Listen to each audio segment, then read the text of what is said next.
Welcome back to Sports Radio 95.9 The Fan. My name's Mark, and yes, this is the Mark Moses Show, weekday afternoons from 3 to 6 p.m.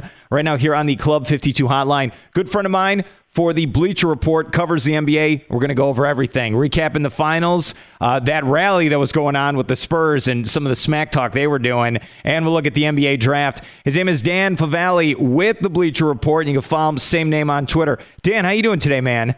I'm doing well. How are you doing? Hey, I'm doing fine. And yeah, let's start there with the rally going on Wednesday at the Riverwalk in San Antonio, where Popovich, he's like, not one, not two, not three. I mean, what are your thoughts on the smack talk by the Spurs? They have every right to smack talk at this point. 5 championships in the Tim Duncan era, 4 in the Big Three era. Popovich can say, do whatever he wants, and that's just who he is. He can be a little snarky like that, and I just think that's great. I think that's wonderful. Do you feel like people could never get over LeBron when he said that? Like, is that going to be part of his legacy, making that comment at the pep rally 4 years ago? Absolutely, but if you look at it from a different scope, it says something about his character development that we're still going back to 2010 to try and make fun of him, that we're not using any of his imminent comments from 2012, 2013, or 2014. So it does speak to his evolution as a person, but yes, that's something we're going to harp on until he retires and probably long after. It's going to be a running joke. Yeah, it is a running joke, but I have no problem with it. It's great for my show. I'm not going to lie to you, Dan. It's always great to play that audio. And going back to the Spurs, like you said, 5th championship in the organization's history.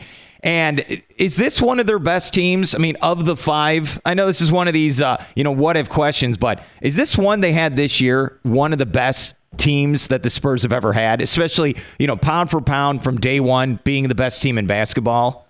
It's tough for me to say that they're not the clear-cut best team of any Spurs team. I know you have those teams with Duncan and Robinson were incredible, but no one on this team averaged 30 minutes a game. That's absurd. This team was so deep. It wasn't relying on 1, 2, 3, 4 players. We can play the LeBron audio there if you want and go right down to 5 players if we have to.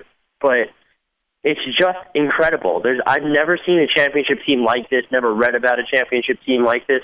If you look back in history, they might be the most unique championship team there has ever been. And that speaks volumes about their organization and, to me, obviously makes them the best team of the Spurs franchise has ever had. We're here with Dan Favale with the Bleacher Report, and okay, you look at Tim Duncan then. In my boat, I mean, I didn't see Bill Russell play. I didn't see Will Chamberlain play, but I've seen Tim Duncan's whole career. I think this guy's top 10 all time. Where would you rank him on maybe some of your all-time greats?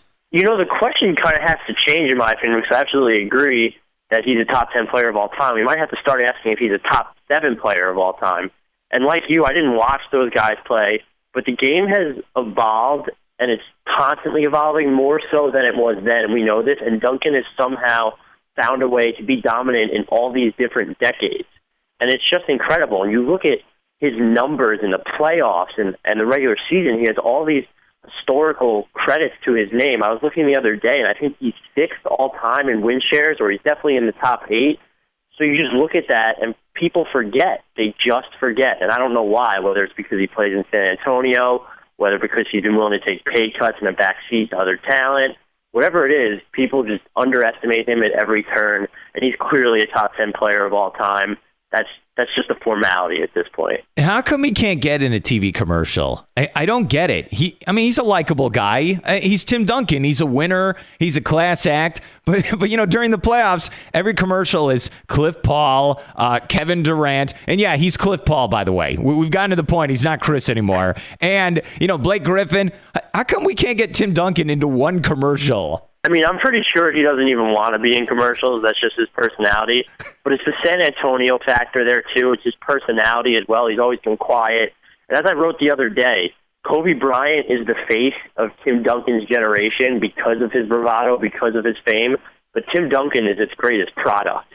And it's a mystery why our companies don't want to use the best player of his generation to sell things, to put on TV. But that's just his personality, plays in a small market. And like I said, you have stronger personalities in Bryant and Durant and LeBron and people like that. Okay, what if Duncan played on the New York Knicks or the LA Lakers?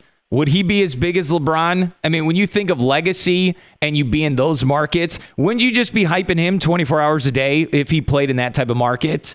If he stayed there his entire career, yes. But I truly believe that Duncan is just dislikes the spotlight that I could have seen him as leaving the Knicks in 2000 or the Lakers in 2000 when he was a free agent.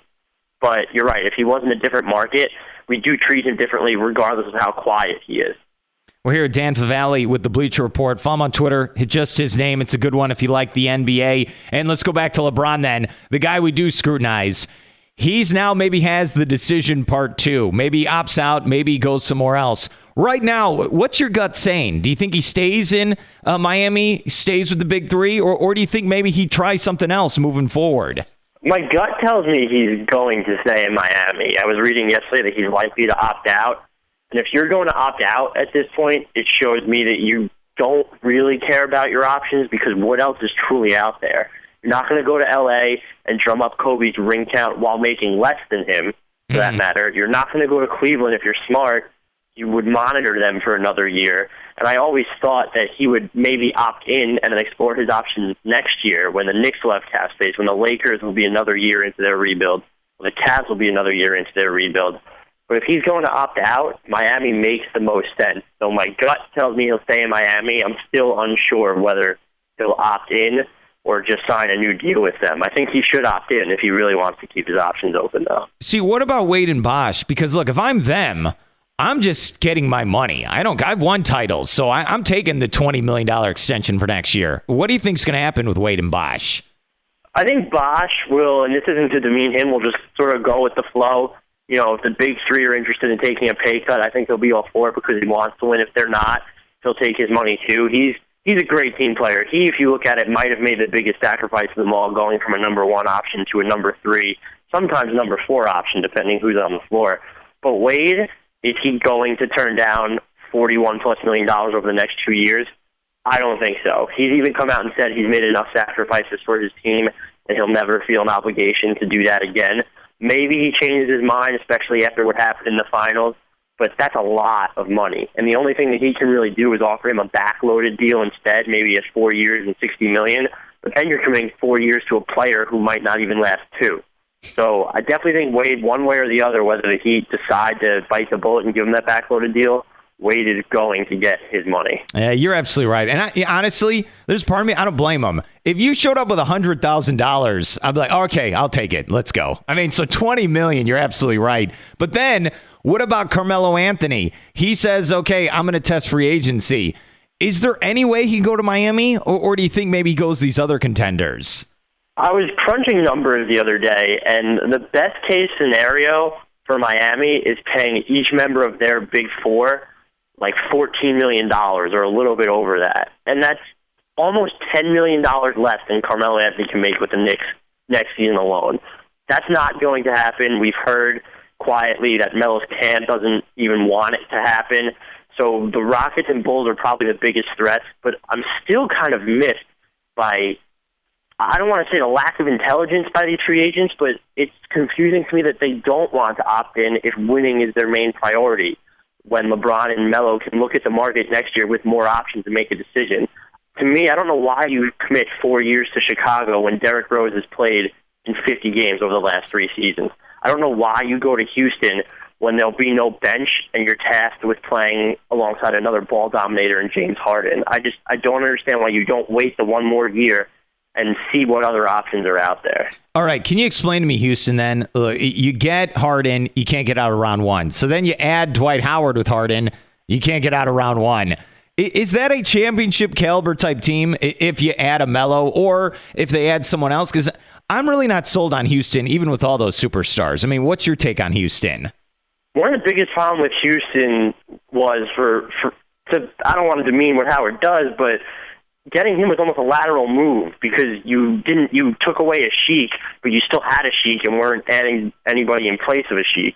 So it was just Howard replacing a Sheik, which isn't really that different on the defensive end. Maybe gives you more points, but it's just there's not that big of a difference at the center position today to all of a sudden vault Houston into contention. If you add a guy like Melo, you're definitely right there, but you also have to wonder how much are you going to give up to get Melo, to get that third star. I think James Harden said it best when he said they just need to fill out their team with more role pieces. If you can get a few rotation players for a Sheik, or even one, and find ways to get others, you keep Jeremy Lin and you keep Chandler Parsons, that team to me would have a potential to go deeper in the playoffs rather than if they just mortgage the farm to add Melo.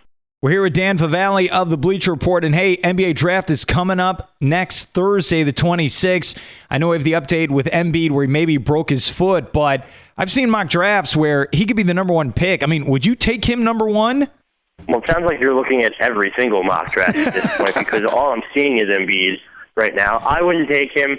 Personally, this isn't a big man's league anymore. No matter how talented it is, no matter how similar he is to Hakeem Olajuwon, Wiggins is still my pick. I'd feel more comfortable with Cleveland taking Jabari Parker, though, than I would with Embiid. You have those red flags with his back. And again, this is a point guards and point forwards league, and a scorer's league. And just Embiid doesn't fit that bill, and there's so much risk involved. And they're talking about him not reaching his potential until 5 years. I think both Parker and Wiggins get their way before that. And I'm not saying he shouldn't go top three, but to select him one overall and make him the face of your franchise in today's NBA, knowing what we know about him and the NBA itself, just seems ridiculous to me. What about Julius Randle? I feel like he's dropping for some reason. I mean, he dominated in the NCAA tournament. He looked like Zach Randolph. Is this guy dropping in the draft?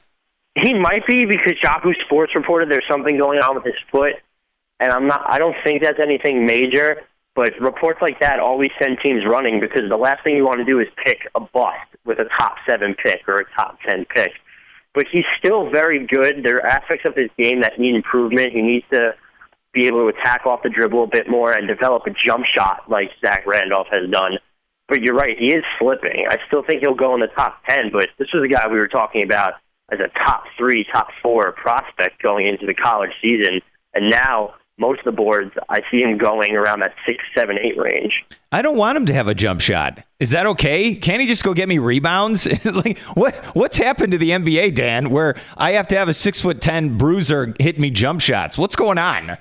The Spurs are going on. They've shown you that ball movement kind of manipulates the NBA system as it's set up now because the way defense is set up, you can't really touch anybody.